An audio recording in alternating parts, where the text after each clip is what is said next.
India Legal presents Courts Roundup.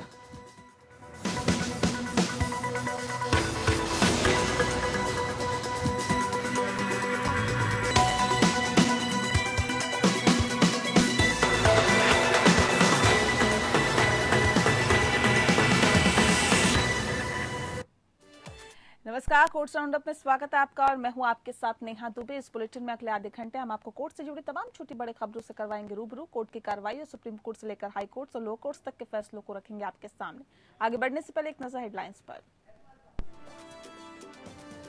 अगले साल मई से शुरू हो जाएगा एनडीए में महिलाओं का दाखिला। रक्षा मंत्रालय ने सुप्रीम कोर्ट को बताया महिला कैडेट्स के लिए पाठ्यक्रम तैयार, चिकित्सा मानक तैयार करने की प्रक्रिया जारी। बंगाल चुनाव के बाद हिंसा मामले में राज्य सरकार ने सुप्रीम कोर्ट में दाखिल किया हलफनामा। कहा हाईकोर्ट को भेजी गई रिपोर्ट गलत और गुमराह करने वाली। जोमेटो, स्विगी, उबर, ओला के कर्मियों ने सुप्रीम कोर्ट में सामाजिक सुरक्षा की मांग की डाली अर्जी। श्रमिकों के अधिकारों की मांग की। कहा श्रमिकों की मानवीय गरिमा सुनिश्चित करने के लिए बने कानून।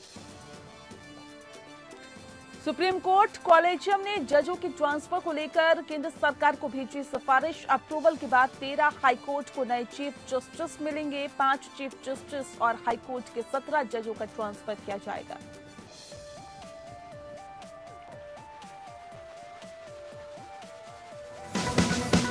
India Legal presents Courts Roundup.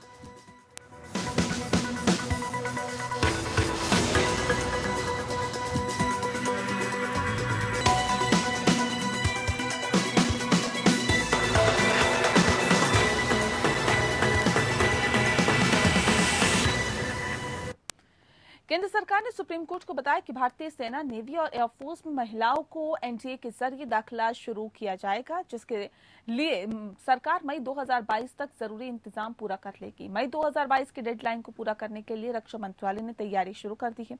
फिलहाल यहां सिर्फ पुरुषों की एंट्री मिलती है और अब तक जितने भी सेना प्रमुख बने हैं वो सब एनडीए से ही हुए हैं।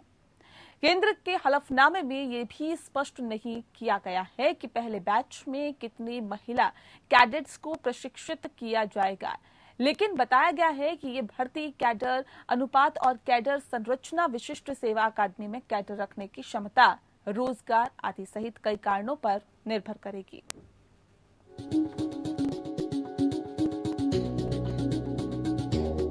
महिलाओं के सेना में सेवा देने का ख्वाब अब सच होने वाला है। महिलाओं को एनडीए की परीक्षा में शामिल किए जाने की मांग वाली याचिका पर केंद्र सरकार ने सुप्रीम कोर्ट में हलफनामा दाखिल किया है।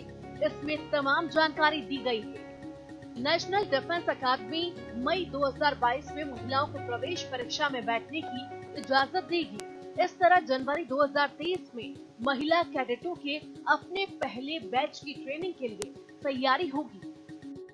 पिछली सुनवाई में सुप्रीम कोर्ट ने इस संबंध में केंद्र सरकार से भविष्य में उठाए जाने वाले कदम को लेकर जानकारी मांगी थी।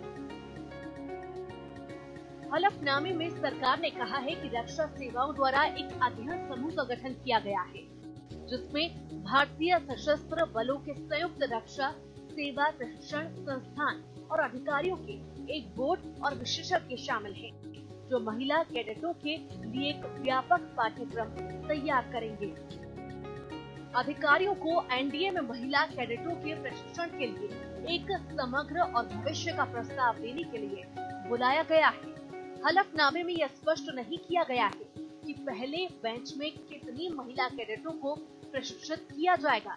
ये भी बताया गया है कि यह भर्ती कैडर अनुपात और वांछित कैडर संरचना, विशिष्ट सेवा अकादमी में कैडर रखने की क्षमता, रोजगार आदि सहित कई कारणों पर निर्भर करेगी।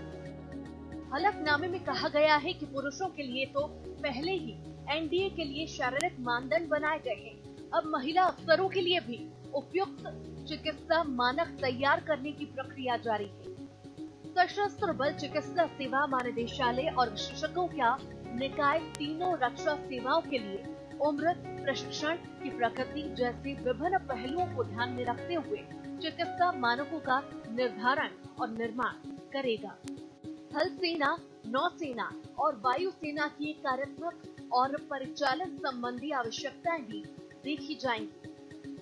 हलफनामे में आगे कहा गया है कि आवास, प्रशिक्षण, क्षमता, सुरक्षा और निजता, रहने के क्वार्टरों आदि से संबंधित विभिन्न सुविधाओं का काम किया जाएगा। ये भी कहा गया है कि महिला उम्मीदवारों के आवास के प्रमुख पहलुओं में से एक पुरुष और महिला आवासीय क्षेत्रों के बीच एक मजबूत दूरी रखना है। दरअसल 18 अगस्त को अदालत ने निर्देश दिया था कि महिलाएं आगामी एनडीए परीक्षा में भी बैठ सकती हैं। इस अंतरिम निर्देश के बाद केंद्र सरकार ने 8 सितंबर को स्वीकार किया कि उसने महिला कैडेटों के लिए एनडीए के दरवाजे खोलने का सैद्धांतिक निर्णय लिया है, लेकिन वो इस साल के प्रवेश के लिए छूट चाहती है, जिसके लिए नवंबर में परीक्षाएं आयोजित की जानी है। मामले की सुनवाई 22 सितंबर को तय की गई है। Bureau report, APN news.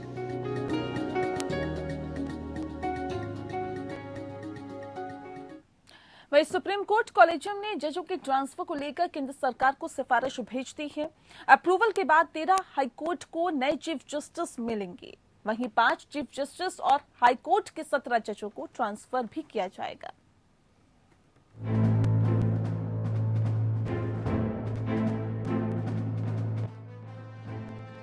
Supreme court collegium ने देश भर के 13 उच्च न्यायालयों के लिए नए मुख्य न्यायाधीशों की सिफारिश की है।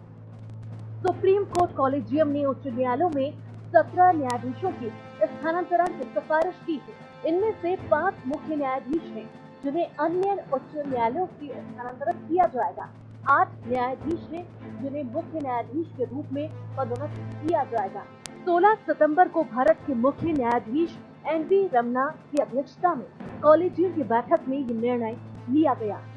उच्च न्यायालय में स्थानांतरण के लिए अनुशंसित मुख्य न्यायाधीश हैं न्यायमूर्ति अकील कुरैशी, त्रिपुरा से राजस्थान, न्यायमूर्ति इंद्रजीत महंती, राजस्थान से त्रिपुरा, न्यायमूर्ति मोहम्मद रफी, मध्य प्रदेश से हिमाचल प्रदेश, न्यायमूर्ति अरूप कुमार गोस्वामी, आंध्र प्रदेश से छत्तीसगढ़, जस्टिस विश्वनाथ सोमजर, मेघालय से सिक्किम।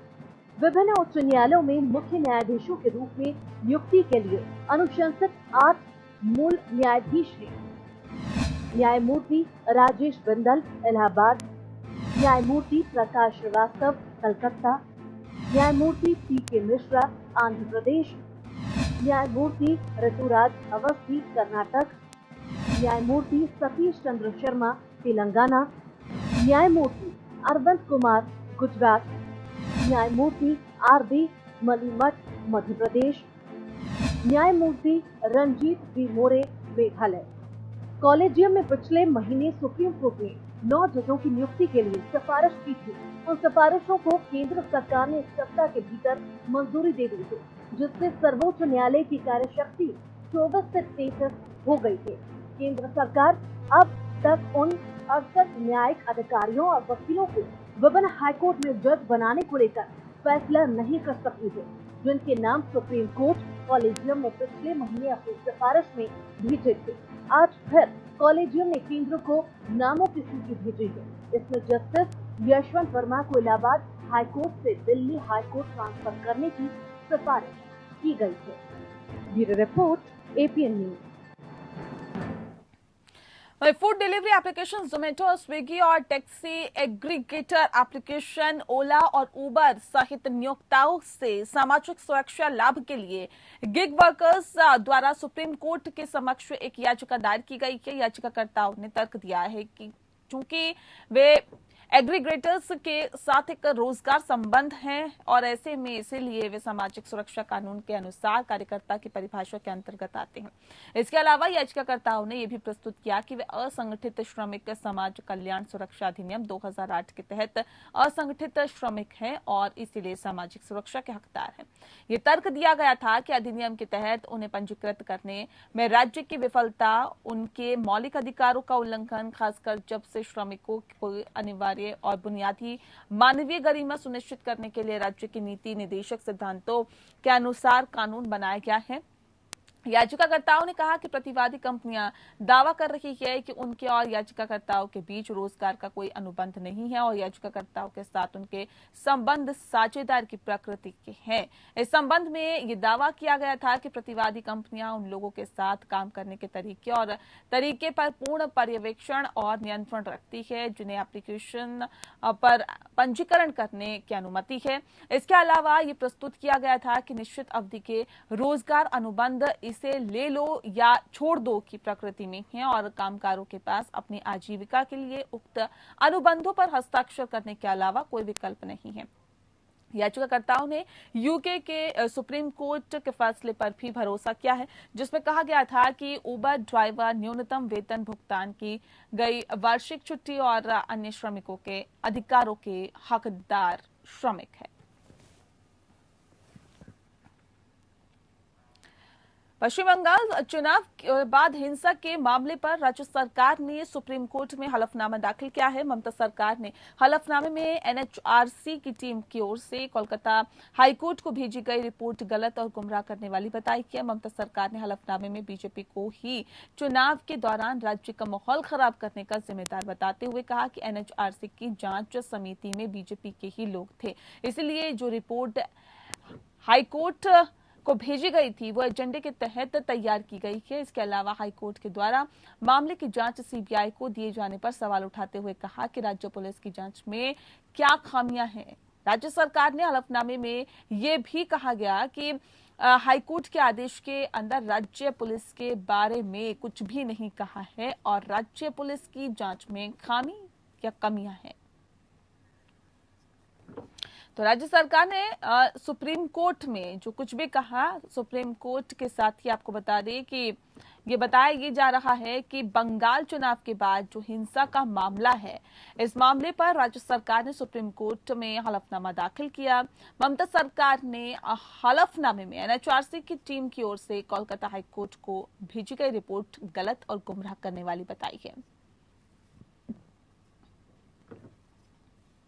दरअसल ममता सरकार ने हलफनामे में बीजेपी को ही चुनाव के दौरान राज्य का माहौल खराब करने के लिए जिम्मेदार बताते हुए एनएचआरसी की जांच समिति में बीजेपी के ही लोग थे इस बात को बताया है। इसीलिए जो रिपोर्ट हाईकोर्ट को भेजी गई वो एजेंडे के तहत तैयार की गई है।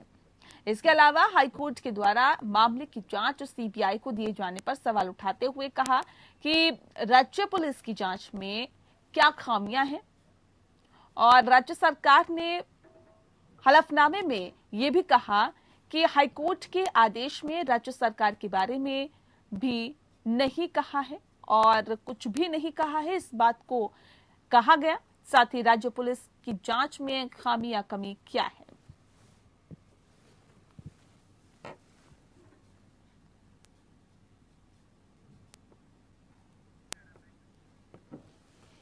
इलाहाबाद उच्च न्यायालय ने गैंगस्टर विकास दुबे को पुलिस कार्रवाई की जानकारी कथित रूप से लीक करने के आरोप में गिरफ्तार किए गए स्टेशन अधिकारी विनय तिवारी और सब इंस्पेक्टर के शर्मा की जमानत याचिका खारिज कर दी।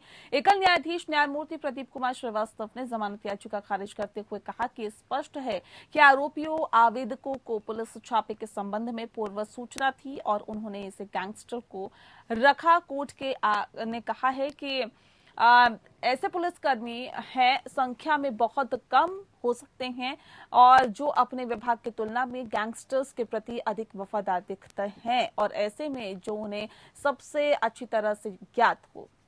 आरोपियों के कृत्य ने न केवल गैंगस्टर्स को सतर्क कर दिया बल्कि उन्हें जवाबी हमले के लिए तैयार करने के लिए भी सक्षम बना है, जिसमें एक गोलीबारी हुई और जिसमें 8 पुलिसकर्मियों की जान चली गई।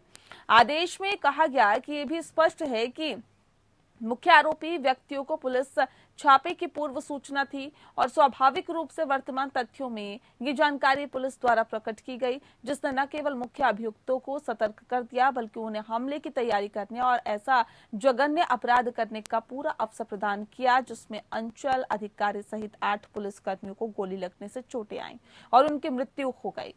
तिवारी और एक अन्य पुलिसकर्मी को 2020 में दुबे को पुलिस कार्रवाई के बारे में कथित रूप से जानकारी लीक करने के आरोप में गिरफ्तार किया गया था। जब पुलिस दल दुबे के ठिकाने पर पहुंचा तो उनका जोरदार जवाबी हमला हुआ, जिसमें 8 पुलिस अधिकारी मारे गए और कई अन्य घायल हो गए।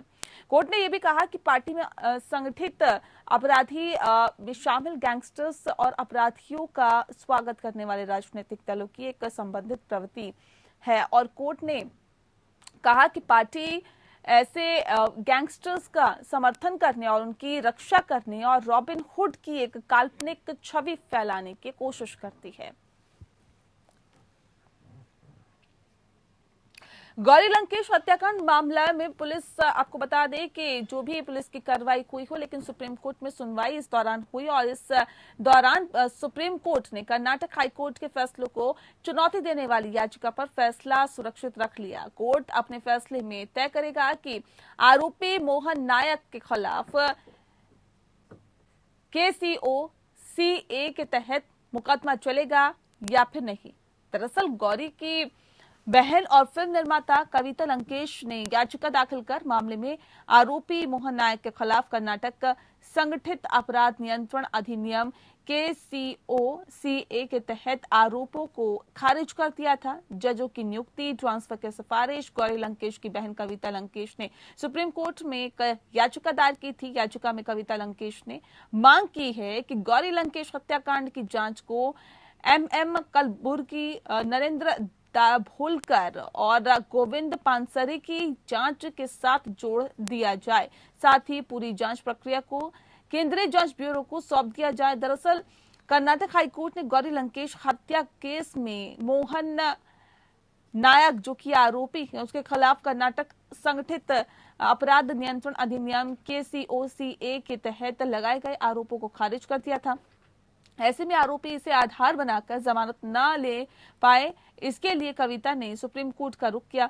पत्रकार गौरी लंकेश हत्याकांड मामले में कविता ने कर्नाटक हाई कोर्ट के एक फैसले को चुनौती दी थी। गौरी लंकेश की 2017 में बेंगलुरु में गोली मारकर हत्या कर दी गई थी। कविता लंकेश की ओर से पेश वकीलों ने कोर्ट से कहा कि मामले में आरोपी नंबर 6 मोहन नायक जमानत लेने के लिए कोर्ट के फैसले पर भरोसा दिखा रहा है। बेंच ने इस पर कहा कि जमानत अर्जी पर फैसले से जांच प्रभावित नहीं होगी।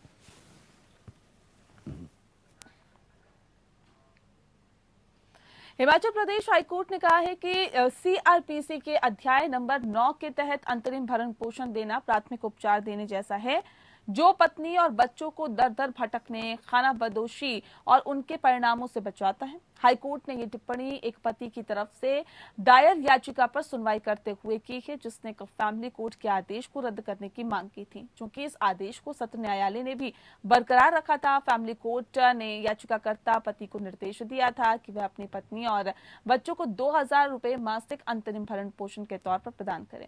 पत्नी का ये मामला ये है कि शादी के समय वह विधवा थी और याचिकाकर्ता के समझाने पर वह उससे शादी करने के लिए तैयार हो गई।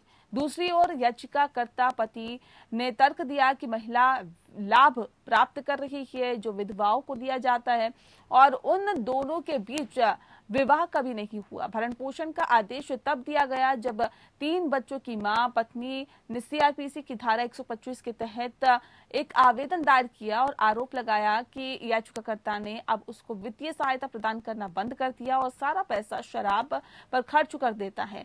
इस विषय पर प्रावधान और प्रासंगिक फैसलों को ध्यान में रखते हुए न्यायालय ने कहा कि CRPC के धारा 125 के प्रावधान मजिस्ट्रेट को यह अधिकार देते हैं कि वे अंतरिम भरण पोषण के लिए मासिक भत्ता देने और लंबित रहने के दौरान ऐसी कार्रवाई के खर्चों का भुगतान करने का आदेश दे सके।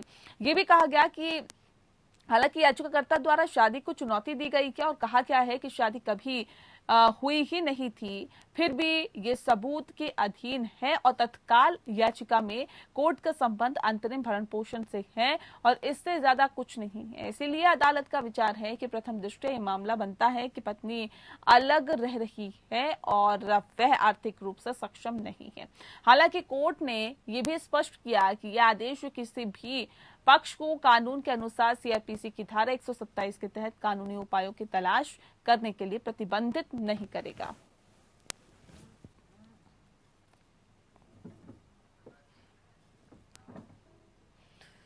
महंत नरेंद्र गिरी की मौत की केंद्रीय जांच ब्यूरो या एक विशेष जांच दल से जांच की मांग करते हुए इलाहाबाद उच्च न्यायालय के समक्ष एक पत्र याचिका दायर की गई है। अखिल भारतीय अखाड़ा परिषद के अध्यक्ष महंत नरेंद्र गिरी सोमवार को प्रयागराज के बागंबरी मठ में अपने कमरे में लटक गए और ऐसे में बताया भी जा रहा है कि उच्च न्यायालय को भेजे गए पत्र में आरोप लगाया है कि महंत गिरी की मौत संदिग्ध थी और इसकी एक स्वतंत्र एजेंसी द्वारा जांच की जानी चाहिए।